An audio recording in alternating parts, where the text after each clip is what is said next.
할렐루야. 피스토스 가족 여러분, 한 주간 평안하셨습니까? 우리는 주의 은혜 가운데 11월 첫째 주일을 맞이했습니다. 여러분, 11월 맞는 소감이 어떠합니까? 우리 피스토스 회기로서는 11월 달이 2021년 회기의 마지막 달입니다. 또 추수감사절도 있지요. 그래서 우리는 한 해를 잘 정리해야 되는 것입니다. 하나님께서 주시는 은혜 가운데서 잘 결실 맺는 한 달 될 수 있도록, 하나님께서 우리에게 주신 그런 사명을 다 완수할 수 있도록, 특별히 오늘 예배를 통해서 하나님의 은혜를 입어서 우리가 그런 사명을 완수하고 한 달을 잘 살 수 있는 힘을 얻을 수 있도록 함께 마음을 모으면서 예배를 드리면 좋겠습니다. 이제 우리의 마음을 모아서 하나님 앞에 찬양으로 나아갑니다. 나는 예배자입니다. 찬양하겠습니다.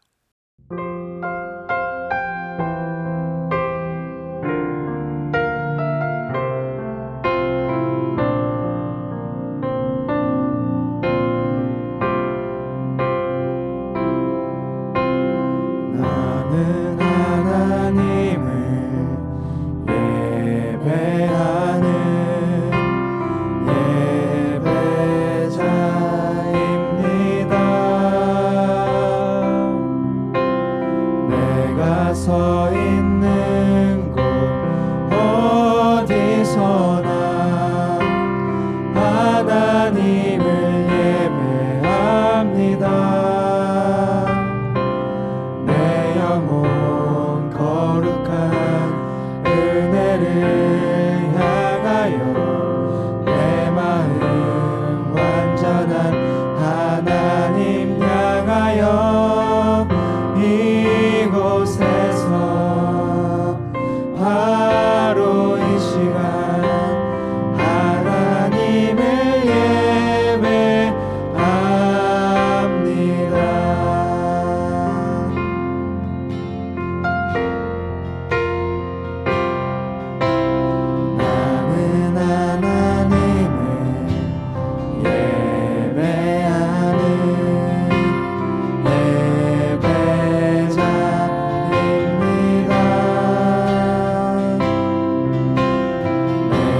서 있는 곳 어디서나 하나님을 예배합니다.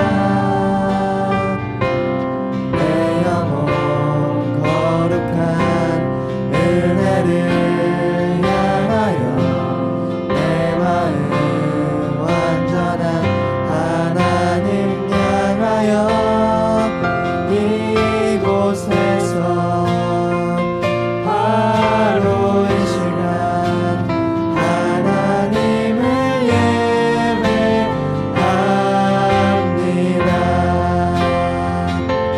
내 영혼 거룩한 은혜를 향하여 내 마음 완전한 하나님 향하여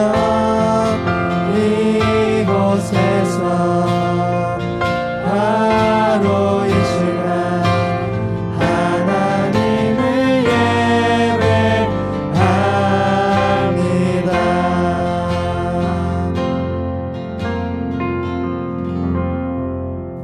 아멘, 아멘. 이 시간 함께 기도합니다. 예배를 통해서 하나님을 풍성히 만나며 하나님의 은혜 가운데서 우리의 마음이 풍성해지고 소망을 이루고 축복으로 나아가며 사명을 이룬 사람으로 온전히 설 수 있도록 함께 기도합니다. 기도하겠습니다. 하나님 아버지, 날씨 감사합니다. 역사님 감사합니다. 이렇게 여기서 주님을 만나게 하시고 주의 은혜 가운데 새롭게 하시고 역사하시고 함께 하시길까 내려가고 나아가는 주의 능력 서시 역사하시고 모든 사람들 다 은혜 가운데 인도해 주시옵소서. 이렇다면 모든 사람들 가운데 역사하여 주시옵소서. 역사 함께 해 주시옵소서. 에베네셀 되신 우리 주 하나님을 찬양합니다. 우리를 지금까지 인도하시고 역사하시니 감사합니다. 주의 은혜 가운데 2021년 회기를 지내고 이제 11월 달을 맞이했습니다. 하나님, 이 한 달 축복하여 주시옵소서. 하나님의 은혜로 가득 차고 주의 주신 그런 사명으로 가득 차여서 주신 그런 사명은 다 이루며 하나님께 영광을 돌리며 우리의 그런 삶 가운데는 소망과 은혜와 축복이 넘치는 복된 한 달 될 수 있도록 역사하여 주시옵소서. 어떤 일이든지 우리의 힘으로 감당할 수가 없습니다. 주님께서 은혜를 부어주시고 힘을 부어주시옵고 주의 은혜 가운데서 모든 일을 감당하며 넉넉하게 풍성하게 다 이루어내는 복된 삶 될 수 있도록 인도하여 주옵소서. 주님의 은혜를 입어서 하나님 한 주간의 모든 삶도 평강케 하시고 한 달의 삶도 평강케 하시고 오직 주의 은혜와 사랑만이 넘치도록 역사하여 주옵소서.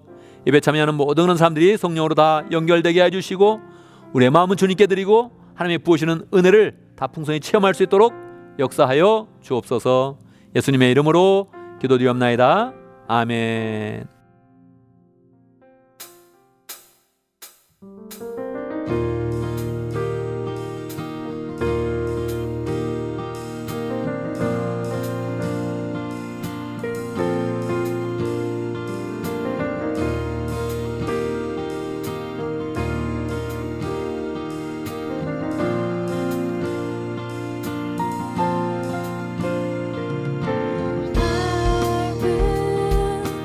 Bless the Lord forever.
우시사 나를 튼튼히 하셨네. 새 노래로 부르자 랄라라. 하나님께 올릴 찬송을 새 노래로 부르자 하나님의 사랑을.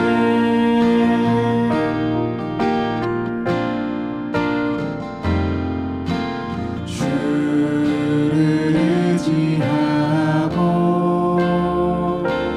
교만하지 않으며 거짓에 치우치지 아니하면 복이 있으리라. 여호와 나의 주는 크신 권능의 주라. 그의 크신 권능으로 우리들을 사랑하여 주시네. 새 노래로 부르자 랄라라. 하나님께 올릴 찬송을 새 노래로 부르자 하나님의 사랑을. 새 노래로 부르자 랄라라. 하나님께 올릴 찬송을 새 노래로 부르자 하나님의 사랑을. 하나님의 사랑을.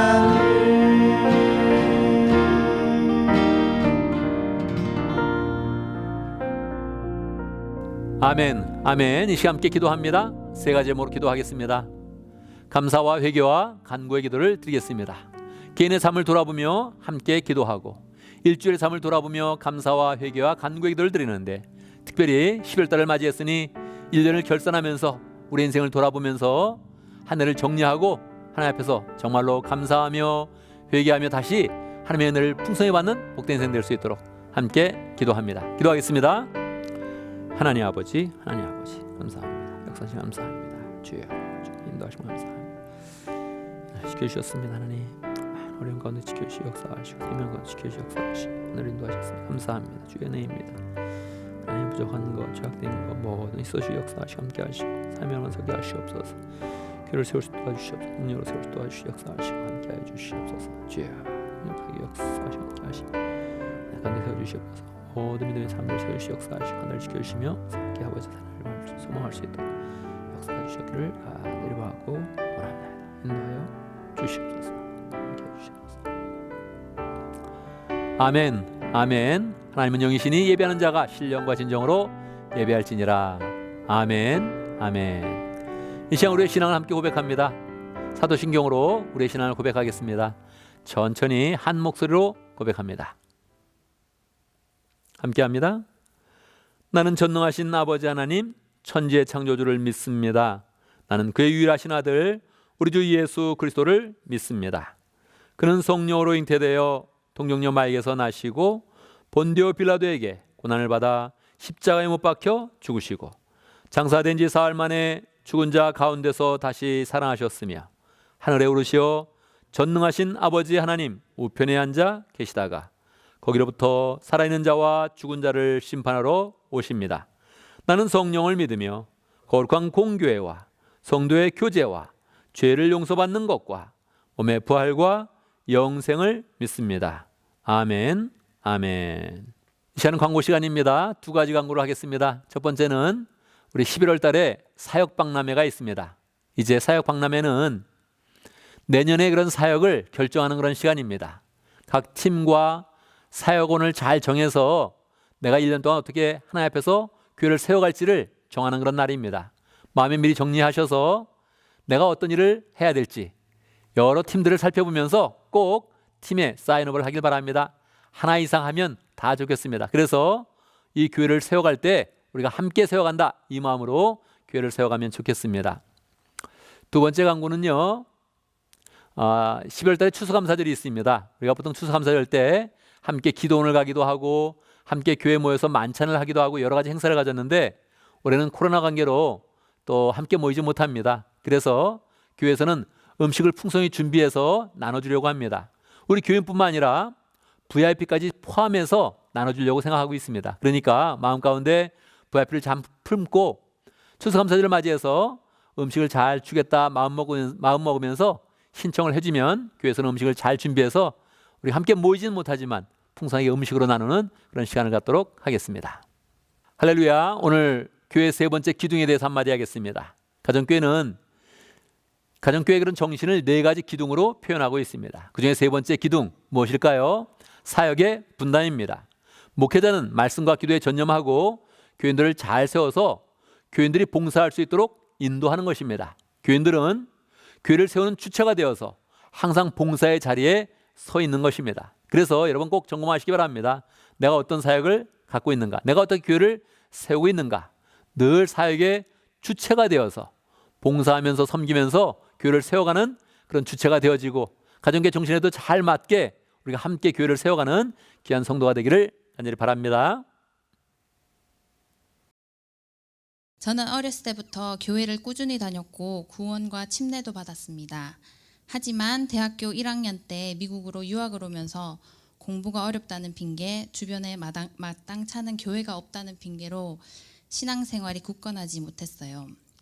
그 이후로 10년 넘게 지금까지 여러 주로 이사를 다니게 되면서 교회를 여러 번 바꾸고 또 내 교회를 찾지 못하고 지금까지 오게 되었습니다. 저희 가족은 코로나가 터지기 바로 몇 달 전에 뉴욕에서 캘리포니아로 이사를 왔습니다. 그 당시에는 일요일마다 시부모님이 다니시는 산타클라라의 대형 중국 교회에 주일 예배를 드리러 갔었는데 사실 시부모님 얼굴 뵈러 교회 다니는 거였지 영적 진보는 전혀 없었습니다. 그래서 남편 없이 혼자서라도 가까이에 있는 한인들과 성경 공부 그룹을 찾아봐야겠다는 생각을 했습니다. 구글에 오클랜드 주변 한인교회라고 검색을 해서 나오는 교회 웹사이트를 일일이 들어가 봤습니다. 그때 피스토스라는 교회에서 목장 모임을 한다는 걸 알게 되었고 인스타그램에 피스토스 해시태그로 발견한 이자희 목련님에게 DM을 보내서 키르키즈 목장의 전신인 아마존 목장에 처음 참석하게 되었습니다. 혼자 목장 모임을 몇 번 참석할 때 좋았지만 한국말을 하지 못하는 남편의 신앙생활은 내가 방치한다는 생각에 이게 과연 최선일까 고민도 있었고 사실 코로나가 터져서 대면 모임도 안 하는데 금방 인연이 끊어질 줄 알았습니다. 둘째 딸이 태어난 이후로는 목장 줌 모임도 참석을 잘 안 하고 있었습니다. 하지만 현재 1년 반 동안 매주 정성은 목자님과 최혜진 목련님께서 정말 맛있는 도시락 배달을 해주시고 제 생일뿐 아니라 아이들과 남편 생일까지 챙겨주시고 우리 가족을 위해 기도해 주시니 목자 목련님은 이미 저희 생활에 큰 자리를 차지하게 되었습니다. 온 가족이 목자 목련님 만나는 목요일을 기대하고 저는 저희 아들 태양이는 목자 목련님을 산타클로스 마냥 너무 좋아합니다. 지난달 목련님의 권유로 부흥회에 참석해서 피스토스 교회를 처음 방문하였습니다. 그때 10년춘 목사님께서 목장 음식은 고기 반찬을 푸짐하게 하고 VIP가 갈 때는 지하 주차장 끝까지 내려가서 집으로 돌아가는 차가 안 보일 때까지 배웅을 하고 가족보다도 더 가까운 사이가 되라고 구체적으로 목자 목련님들께 헌신의 메시지를 전하셨는데 그때야 비로소 지금까지의 제 궁금증이 조금 해소가 되었습니다. 지금까지 우리 목련님은 도대체 어떤 원동력으로 이렇게까지 목원들을 위해서 헌신할까 궁금했는데 알고 보니 피스토스 전체가 그런 대단한 사람들로 만들어진 공동체인 것 같았습니다. 그 이후로 주일 예배를 몇 번 나오게 되면서 여러 간증도 듣고 다른 목련님들과 교제도 하면서 정말 매주 놀라운 하나님의 사람들을 만나게 되어 그 모습에 감동하였고 도전을 받았습니다.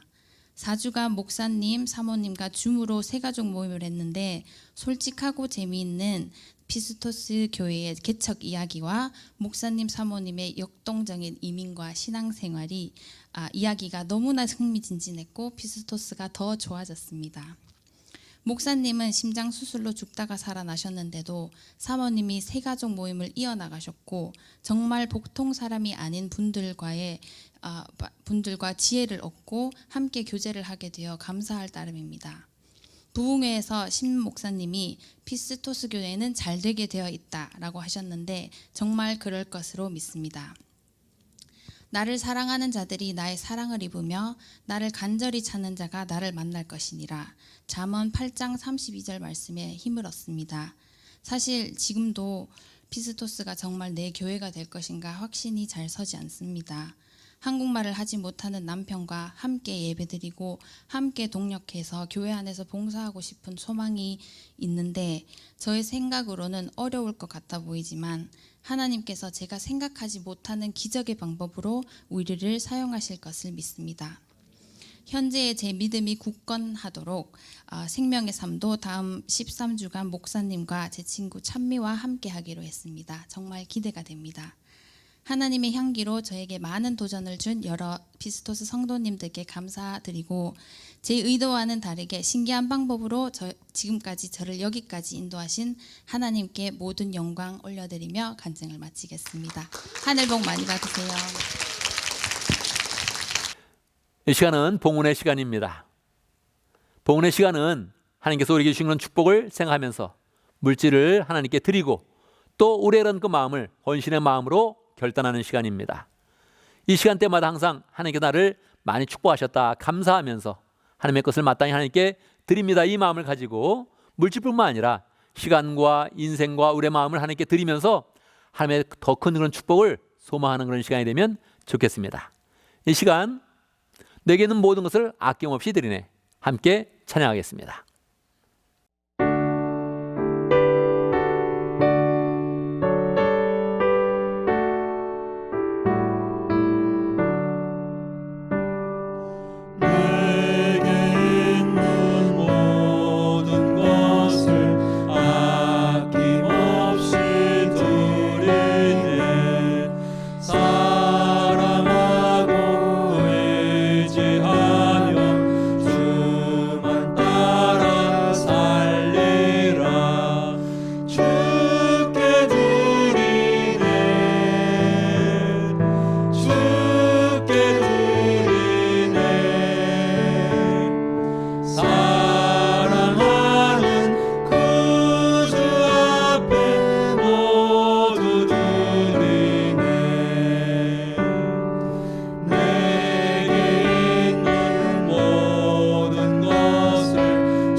하나님의 은혜 속에 살아온 저희들이 이 시간 하나님을 간절히 사모하는 심령으로 예배합니다.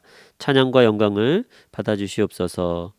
주님, 저희가 주님을 의지하는 저희들의 삶이 주님께서 채워주시는 은혜로 만족함을 얻는 복된 삶이 되도록 인도하여 주시고, 그래서 더욱더 섬김이 있는 삶으로 살아갈 수 있도록 힘을 더하여 주시옵소서.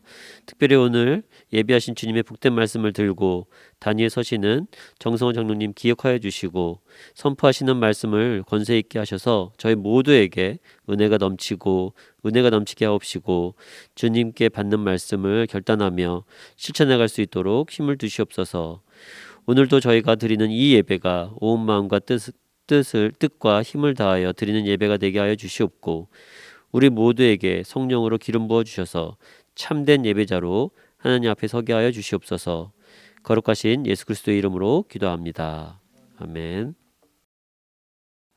이 시간 하나님의 말씀을 봉독합니다. 오늘 우리에게 주신 하나님의 말씀 누가복음 12장 16절에서 22절입니다. 제가 봉독하겠습니다. 누가복음 12장 16절. 그리고 그들에게 비유를 하나 말씀하셨다. 어떤 부자가 밭에서 많은 소출을 거두었다. 그래서 그는 속으로 내 소출을 쌓아둘 곳이 없으니 어떻게 할까 하고 궁리하였다. 그는 혼자 말하였다. 이렇게 해야겠다. 내 곡간을 헐고서 더 크게 짓고 내 곡식과 물건들을 다 거기에다가 쌓아두겠다. 그리고 내 영혼에게 말하겠다. 영혼아, 여러 해 동안 쓸 많은 물건을 쌓아두었으니 너는 마음을 놓고 먹고 마시고 즐겨라. 그러나 하나님께서 그에게 말씀하셨다. 어리석은 사람아, 오늘 밤에 내 영혼을 내게서 도로 찾을 것이다. 그러면 내가 장만한 것들이 누구의 것이 되겠느냐? 자기를 위해서는 재물을 쌓아두면서도 하나님께 대하여 인색한 사람은 바로 이와 같이 될 것이다. 예수께서 자기의 제자들에게 말씀하셨다. 그러므로 내가 너에게 말한다. 목숨을 부지하려고 무엇을 먹을까 하고 걱정하지 말고, 몸을 보하려고 무엇을 입을까 하고 걱정하지 말아라. 아멘, 아멘. 이 시간 말씀을 듣기 전에 함께 기도하는 시간 갖도록 하겠습니다. 오늘은 말씀 사역자 정성원 장로님이 우리를 위해서 말씀을 전해주십니다. 우리가 믿음으로 마음을 활짝 열고 주의 말씀을 잘 받을 수 있도록 함께 기도합니다. 기도하겠습니다. 하나님 아버지 함께 하시면 감사합니다. 인도하시면 감사합니다. 주여 역사하시고 아차해 주시고 내 가운데 함께 해주시옵소서. 주님이 함께 해주시고 모든 사람들이 하나님의 은혜로 가득 찰 수 있도록 역사해 주시기를 간절히 바라고 원합니다. 함께 해주시옵소서. 살아계신 아버지 하나님, 오늘 우리에게 귀한 하나님의 그런 말씀을 주심을 감사합니다. 우리가 말씀을 믿음으로 받아서 하나님의 마음을 알고 하나님의 뜻을 붙잡고 주님이 시는 소망으로 굳게 서는 복된 시간 될 수 있도록 역사하여 주시옵소서. 특별히 정성원 장로님 통해서 우리에게 말씀을 주시는데 우리 말씀 사역자 정성원 장로님에게 성령으로 함께해 주시고 주님이 원하시는 그런 말씀을 풍성히 나타낼 수 있도록 역사해 주옵소서. 받는 모든 그런 사람들 하나님의 말씀을 귀하게 받아서 말씀에 굳게 서며 주의 능력으로 은혜로 풍성한 시간 될 수 있도록 역사하여 주옵소서. 예수님의 이름으로 기도드리옵나이다. 아멘. 하나님 아버지 감사합니다. 우리에게 또 오늘 예배로 불러주시고 또 말씀을 들을 수 있는 시간을 주셔서 감사합니다. 우리 성령께서 우리 심령에 조명하여 주셔서 말씀이 잘 깨달아지게 하시고 우리 주님의 마음이 잘 전달될 수 있도록 인도하여 주옵소서. 모든 말씀 예수님 이름으로 기도합니다. 아멘. 어떤 목녀님이 지난 주일 예배당 입구에서 저를 보시더니 인사를 하고는 장로님 넥타이를 배 밑으로 내리시면 더 잘 어울리실 것 같은데 하는 겁니다. 전혀 예상치 못한 코멘트의 순간 저는 요즘 배가 나와서 배를 가려서 넥타이를 매라는 것인지 하는 생각이 들었습니다. 화장실을 다니면서 다시 생각해 보니까 원래 넥타이를 좀 길게 메어야 하는 거구나 하는 생각이 들었습니다. 1년에 넥타이를 몇 번 매지도 않고 그냥 매는 데 의미를 두는 사람에게 넥타이를 길게 메어야 하는지 짧게 메어야 하는지 제가 어떻게 알겠습니까? 그날 그냥 기분에 따라 새로 손 가는 대로 넥타이를 매는 저로서는 길이가 얼마야 되어야 되는지 알 길이 없는 것입니다. 그런데 센스가 있는 분들에게는 그것이 보이는 것이 놀라울 따름입니다. 그 센스 있는 분에게 한마디 듣고 넥타이 이렇게 매는 것이구나 하는 것을 아는 것입니다. 말씀도 마찬가지입니다. 내게 마음속으로 이런 거구나 하는 내적인 동의가 있어야 헌신으로 나가고 열매가 맺혀집니다. 하나님 말씀이 기록된 말씀이기 때문에 누구에게나 오픈이 되어 있습니다. 그렇지만 이 말씀이 항상 그런 거구나 하며 우리에게 다가오는 것 같지는 않습니다. 그렇지만 넥타이 이렇게 메어야 하는 거예요 하고 한마디 듣는 것처럼 오늘 바로 이 시간에 여기 있다는 것만으로도 말씀 하나가 우리에게 잘 깨달아지면서 내적으로 동의가 되면서 헌신으로 잘 이어지면 좋겠습니다. 그래서 오늘 제가 어떻게 전하든지 우리 성령님께서 우리 예수님께서 하신 말씀을 잘 풀어주시길 기대하면서 마음을 편안하게 가지고 또 열린 마음 말씀을 깊이 상고해 보면 좋겠습니다. 간혹 우리 인생을 살아보면 우리 인생이 계획대로 잘 되어갈 때가 있고 또 그런데 계획대로 안 될 때도 있습니다. 또 계획대로 안 되는 것 같은데 또 잘 될 때도 있습니다. 올해 저는 가족 친지 중 3분이 세상을 떠난 일을 경험했는데요. 지난 2달만 해도 2분이 돌아가신 일이 있었습니다. 특별히 최근에 막내 이모부가 갑자기 돌아가신 거 보면서 인생에 대해 많은 생각이 있었습니다. 오늘 본문에 보면 하나님께서 예고도 없이 부자를 세상으로부터 데려가실 수 있다 이렇게 말씀하셨습니다. 부자는 이제 몇 년은 걱정 없이 살 수 있겠다. 앞으로 즐길 일만 남았다고 생각했는데 하나님은 전혀 다른 생각을 갖고 계신 겁니다. 우리 인생에 결정적인 한계가 있는데요. 바로 내가 계획하지 않은 일을 경험하게 되고 또 계획을 하여도 그대로 하지 못할 때가 많다는 것입니다. 더 시리어스한 것은 우리가 생각하는 바와 전혀 다른 방향으로 하나님께서 우리에 대해서 판단하고 계실 수 있다는 것입니다. 하나님께서 오늘 부자에게 경고적인 메시지를 좀 던지시기 때문에 무겁게 들릴 수 있지만 예수님이 이를 통해서 우리는 부자와 반대 방향으로 살면서 그러니까 어리석은 것이 아니라 지혜롭게 살아가기를 원하시는 간절한 마음으로 우리에게 예수님은 오늘 말씀을 우리에게 해석해 주시고 계신다고 믿습니다. 오늘 본문의 말씀을 살펴보면서 이 한계가 있는 인생을 살아가면서 우리가 어떻게 하나님 앞에 지혜롭고 가치 있는 인생을 살아야 되는지 한번 살펴보면 좋겠습니다. 3가지를 우리가 생각해 볼 텐데요. 첫 번째, 하나님은 우리 계획 속에 하나님의 존재를 포함시키기를 원하십니다. 오늘 본문에 한 부자가 등장합니다. 본문에 보면 그는 속으로 내 소출을 쌓아둘 것이 없으니 어떻게 할까 하고 궁리하였다 하고 말하고 있습니다. 그리고 다음과 같이 계획합니다. 18절 말씀에 보면 그는 혼자 말하였다.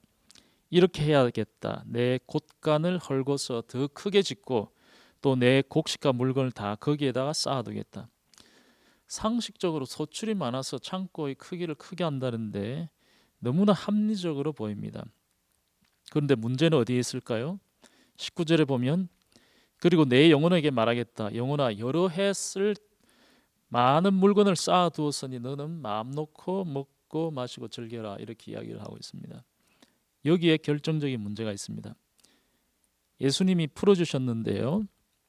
쌓아두면서 자기에게만 쓰고 하나님에게는 인색하였다는 것입니다. 자기에게만 집중하고 하나님에 대한 배려가 없었다는 것입니다.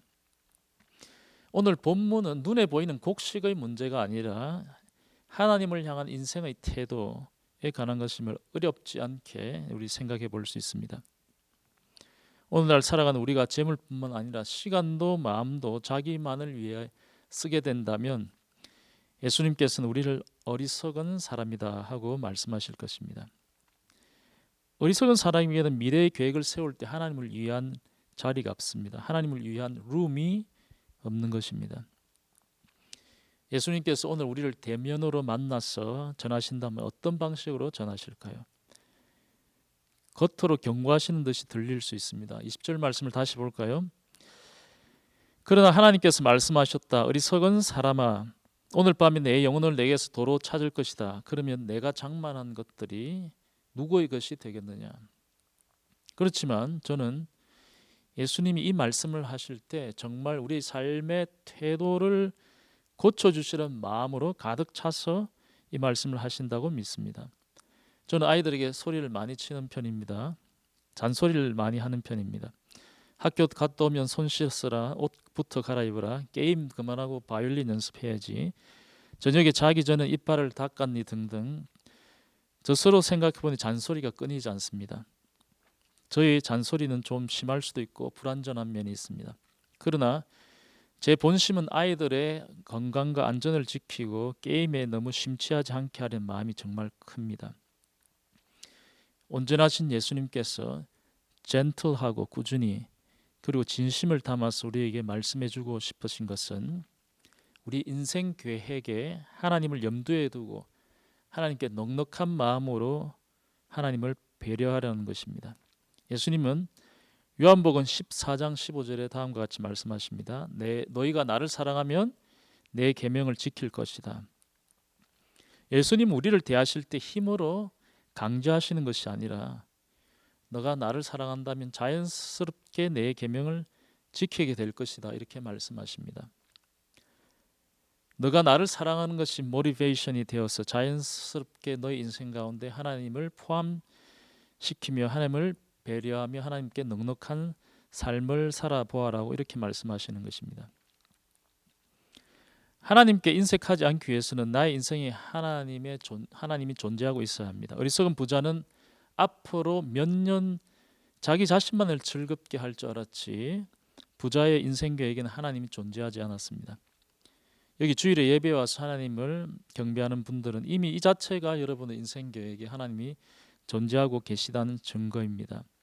그런데 앞으로 한 달, 1년, 10년, 평생을 두고 여러분 어떤 계획을 세우고 계십니까? 대부분 나름대로 계획이 있고 최소한 어렴풋이 앞으로 나의 삶에 바라는 것이 있을 것입니다. 그렇다면 이런 계획 내지 바람 속에 하나님이 차지하는 위치는 어느 정도 있습니까? 그냥 방관자이십니까? 아니면 정말 내 인생의 주인으로 나의 인생을 이끌어 가시고 나는 순종하며 따라가는 그런 관계입니까? 아니면 난 내가 원하는 계획을 이루는 것에만 집중이 되어서 있습니까? 아니면 하나님이 나의 인생 속에 깊이 관여하고 계십니까? 아마 오늘 예배로 나오시면서 이 질문을 맞닥뜨리라 생각하신 분들은 그렇게 많지 않을 것입니다. 또 아마 오늘 이 예배가 아니었다면 이 구체적인 질문을 향후 몇 날, 몇 달, 아니면 몇 년을 동안 이 질문에 대해서 진지하게 생각해보지 않고 인생이 흘러갈 수도 있을 것입니다.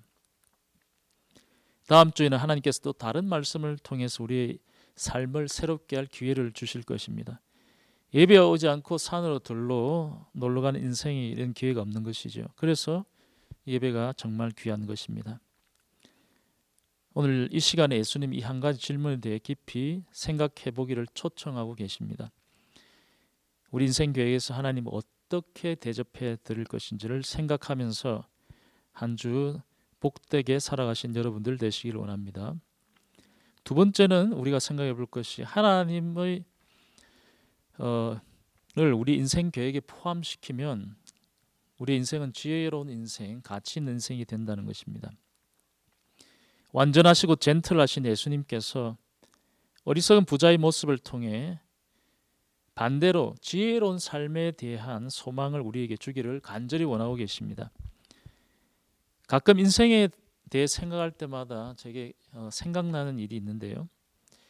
고등학교 시절로 기억이 됩니다. 교회에서 어떤 분이 지나가다가 이제 막 취직한 청년을 보면서 저 청년은 앞으로 그 회사 부사장까지는 될 것 같아, 갈 것 같아 하고 이야기를 하는 걸 들었습니다. 그 청년분 이제는 50대 후반인데요. 지금 어떻게 되었을까요? 최근에 어머니랑 통화도 우연히 그때 그 청년 이야기를 전해주시는데 경상도 말로 누구누구 부사장 되었다 하더라, 이 한마디였습니다.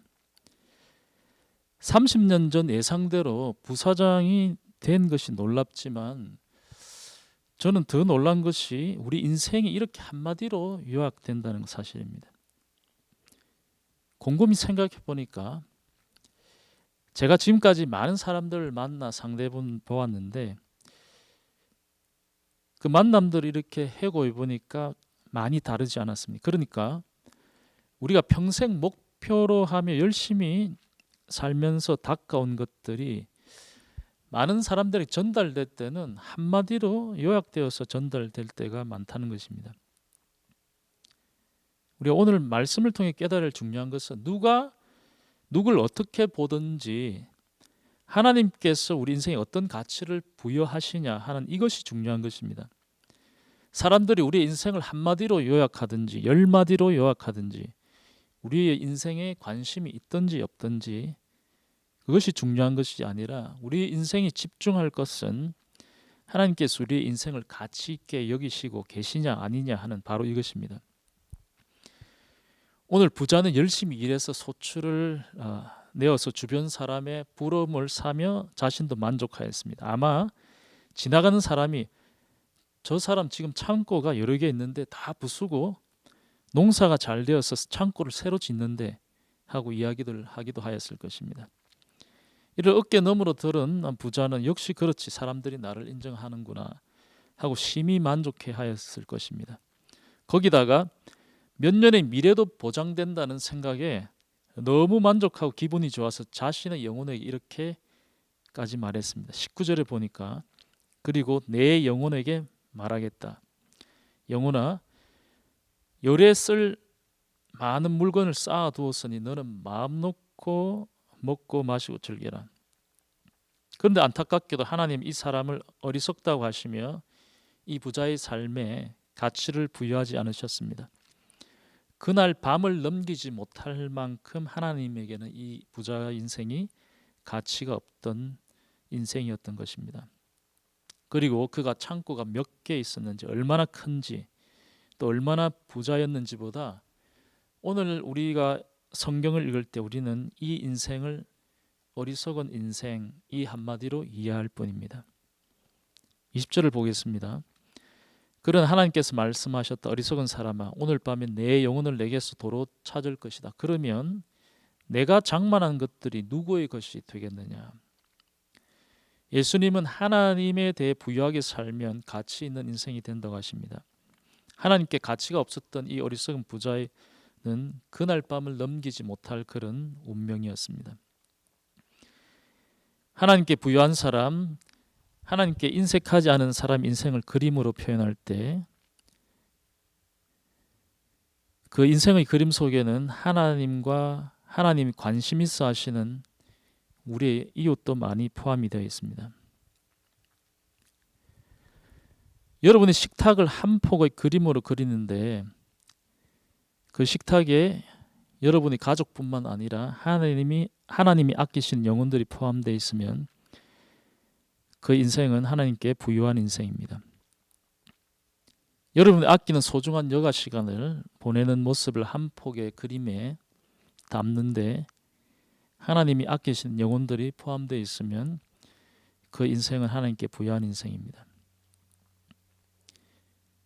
여러분이 아침이나 저녁에 골방에서 기도를 하는 모습을 한 폭의 그림에 담는데 여러분이 기도 대상자에 하나님 아끼신 영혼이 포함되어 있으면 여러분의 인생은 하나님께 부유한 인생입니다.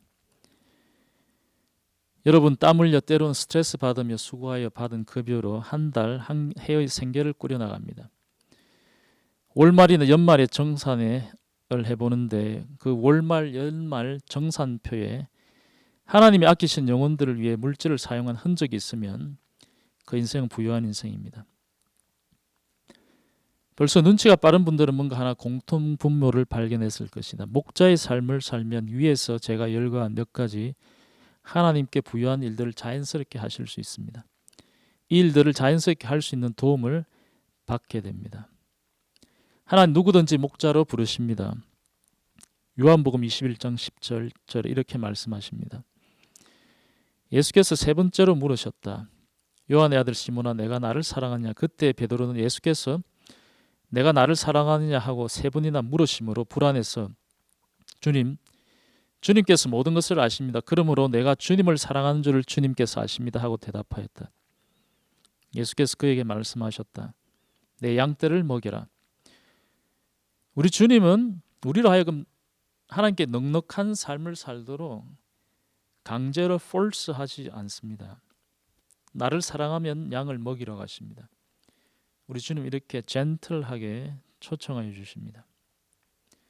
우리가 주님을 사랑하는 마음으로 예수님의 양을 먹이는 그 초청에 즐거운 마음으로 응하면 우리의 식탁과 여가 시간, 우리의 골방기도 또 우리의 삶의 곳곳을 그림으로 그릴 때 하나님과 그 사랑하신 영혼들이 그 그림을 풍성하게 채우게 될 것입니다.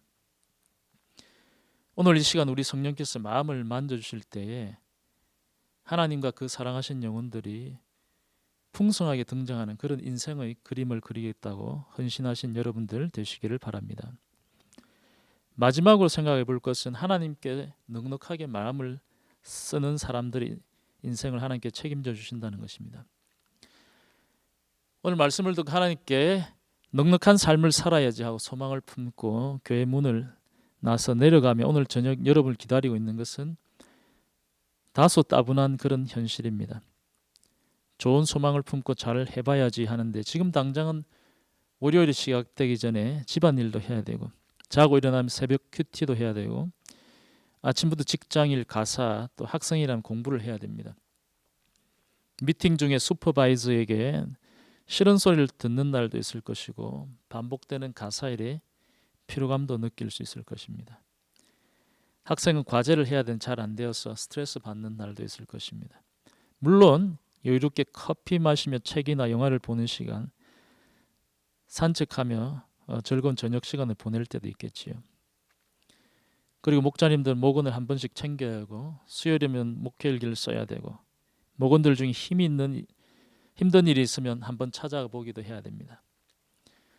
목장 식구들을 위해 배달을 하든 대면 목장 식사를 준비하든 매주 반복적으로 목장 음식을 준비해야 됩니다. 어떤 때는 목원들 중에 때를 쓰기라도 하면 기도하면서 참으면서 잠자리에 드는 날도 있습니다. 물론 목원들로 인해 큰 기쁨을 맛보는 날도 있지요.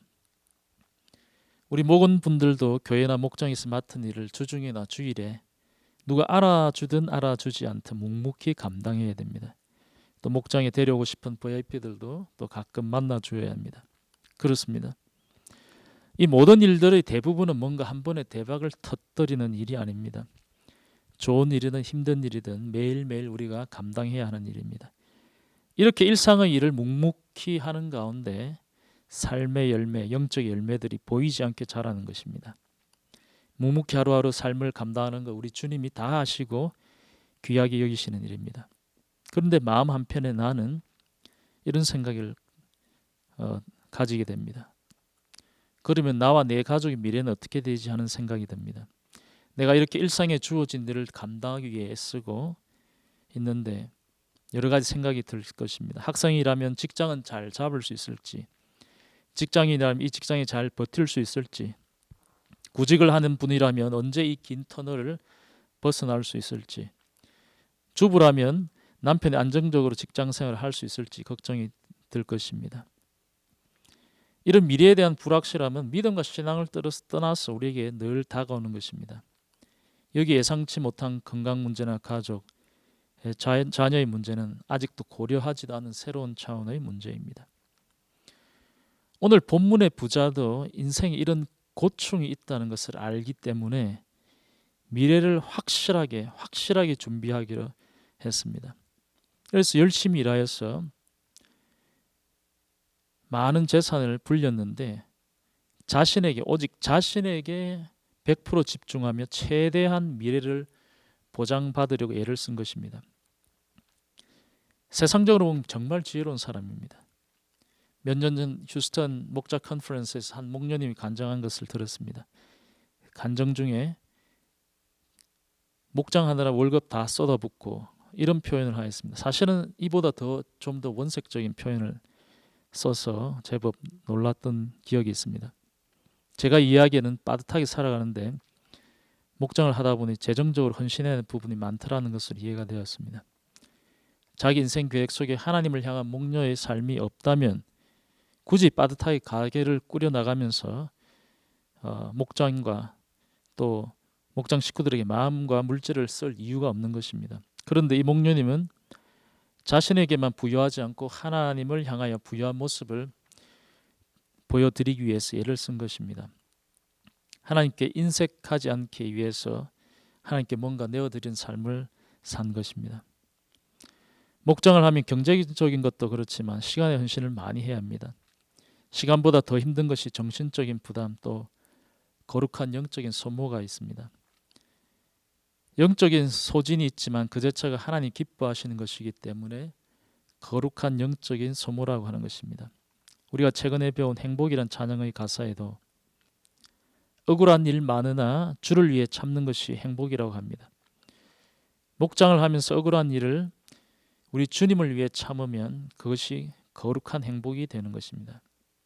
그런데 오늘 본문에 예수님 너무 분명히 말씀하십니다.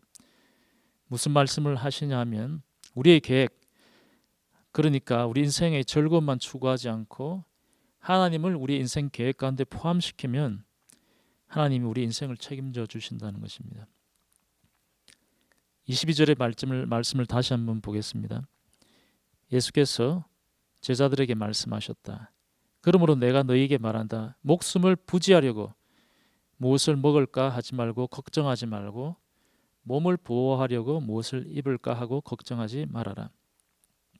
예수님이 22절의 말씀을 그러므로 하고 시작합니다. 뭐가 그렇다는 것일까요? 저는 문맥을 봐서 예수님은 이런 말씀을 해주시려 하지 않았나 생각이 됩니다. 너 자신만의 계획에 집착해서 너 자신을 향해 시간, 물질, 마음, 에너지를 쓰고 하나님은 안중이 없는 삶을 살다 보면은 어느 날 갑자기 곤란한 일을 당하는 어리석은 삶으로 삶이 판명 날 수 있으니까 이제부터는 지혜로운 삶을 살아라. 너의 미래를 보장받기 위해 세운 계획들을 좀 포기하려니까 걱정이 되지. 너 인생을 향한 하나님의 계획이 무엇인지 신경 쓰고 또 하나님에 대해 부유한 삶을 살려고 하니까 미래가 불안해 보이지. 그러니까 내가 확실하게 다시 한 번 더 알려줄게. 무엇을 먹을까 무엇을 입을까는 걱정하지 마. 이렇게 말씀하고 있는 것 같습니다. 예수님의 말씀이 너무 분명하시기 때문에 때로는 마음이 불편할 때도 있습니다. 예수님 말씀이 이렇게 무엇을 먹을까 입을까 걱정하지 말라고 하시는데 현실을 보면 그렇게 만만하지 않은 것입니다. 저 자신이 앞으로 살아내야 될 인생도 그렇지만 우리 자녀들이나 또 우리 인생 후배들을 청년들을 보면 앞으로 이곳에서 어떻게 자리 잡고 살 수 있을까 하는 생각을 하면 가슴이 답답해질 때가 있습니다. 우리의 인생을 어두운 관점으로 보려는 것이 아니라 삶 자체가 그렇다는 것입니다. 그런데 여러분, 중요한 것은 저 자신도 자녀들과 인생 후배들을 보면 이런 마음의 애틋함이 있는데 하물며 우리 주님께서는 얼마나 더 우리에게 관심이 많으실까 하는 것입니다. 그 증거가 바로 오늘 본문입니다. 22절의 말씀을 또 한 번 읽겠습니다. 예수께서 제자들에게 말씀하셨다. 그러므로 내가 너희에게 말한다. 목숨을 부지하려고 무엇을 먹을까 하고 걱정하지 말고 몸을 보호하려고 무엇을 입을까 걱정하지 말아라. 그러면 내가 너희에게 말한다라는 말씀은 매우 강력한 표현입니다. 이 말씀을 묵상할 때 의심도 들고 마음의 갈등도 만들어낼 것입니다. 하지만 예수님은 신뢰할 만한 분입니다. 지금까지도 그러셨고 앞으로도 그러실 것입니다. 늘 변덕스러운 내 마음, 내 행동을 인생 끝까지 변함없이 인도하실 분은 예수님밖에 없습니다. 오늘 말씀을 통해 결단하는 것은 내가 예수님을 잘 신뢰하겠습니다 하는 고백입니다. 하나님께 넉넉한 삶을 살려고 하는데 내가 손해보는 것 같고 미래가 너무 보장이 안 되는 것 같습니다. 이런 마음이 들 때 예수님을 신뢰한다고 고백하는 이 헌신으로 나아가신 여러분들 되시기 바랍니다. 말씀을 마무리하겠습니다. 이제 말씀을 마무리하면서 말씀을 듣고 우리가 어떻게 헌신으로 나아가야 하는지 한번 생각해 보겠습니다. 우리가 인생을 한 장의 그림으로 표현한다고 한번 생각해 보면 합니다. 아이들이 동물원을 다녀와서 그림을 그리면 그림 전체에 동물들이 가득하거나 최소한 좋아하는 동물 한 마리 정도는 있을 것입니다. 센스 있는 아이라면 같이 간 가족이나 친구들도 그려 넣겠지요. 오늘 이 자리에 와 계신 여러분 인생이 표현된 그런 그림에는 어떤 것들이 어떤 요소들이 들어와 있을 거라고 생각을 하십니까? 지금까지 그 그림을 어떤 식으로 구상을 했는지 스스로에게 한번 질문을 해보면 더 좋겠습니다. 또 이 말씀을 들으면서 그 그림이 조금 달라졌을까요? 지금 이 시간에 우리 예수님께서는 오늘 여러분들의 마음에 어떤 생각을 주고 계십니까? 내가 그리는 그림에 나 자신과 내가 아끼는 것들만 가득 차 있습니까? 아니면 내가 아끼는 것들뿐만 아니라 하나님도 계시고 또 하나님이 사랑하시는 영혼들도 거기에 가득한가요? 또 하나님 아끼시는 영혼들을 섬긴 그런 흔적들이 포함이 되어 있을까요? 우리가 지금 동의를 하든 안 하든 예수님께서는 이 예배에 임재하시면서 분명히 우리의 그림이 달라져야 할 부분이 있다면 아주 젠틀하게 반복적으로 말씀하고 계실 것입니다. 예수님은 결코 우리를 강제적으로 폴스하지 않으십니다. 내가 나를 사랑하면 양을 먹이라고 하십니다. 이것이 하나님께 넉넉한 삶을 사는 지름길이라고 말씀하시며 우리를 친절하게 초청을 하십니다. 그리고 이 초청에 응하면 우리의 삶도 책임져 주신다고 약속을 해주셨습니다. 예수님의 초청에 잘 응답하시고 헌신의 마음으로 나아가셔서 복된 한 주 살아가시는 여러분들 되시기를 축원합니다. 여러분 말씀에 많은 은혜를 받으셨습니까? 이제 우리 다 진정하셔서 헌신의 찬송을 하겠습니다.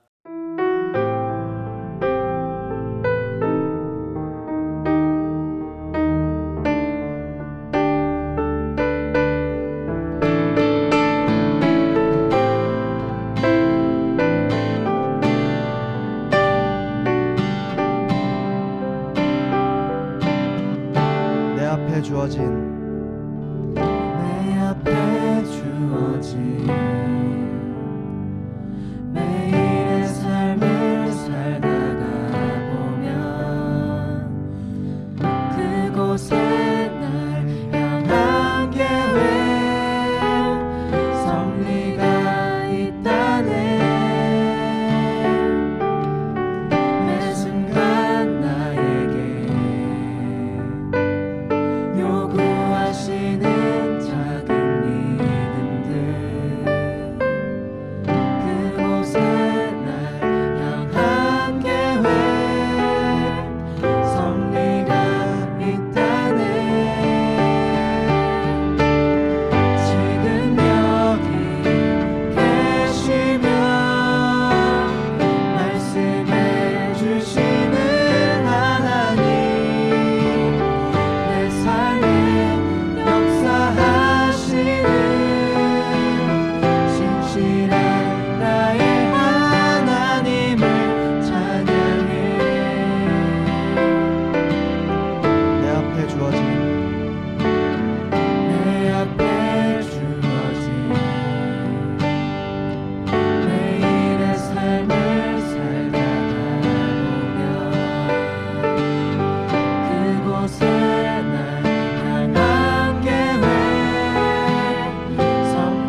아멘, 아멘.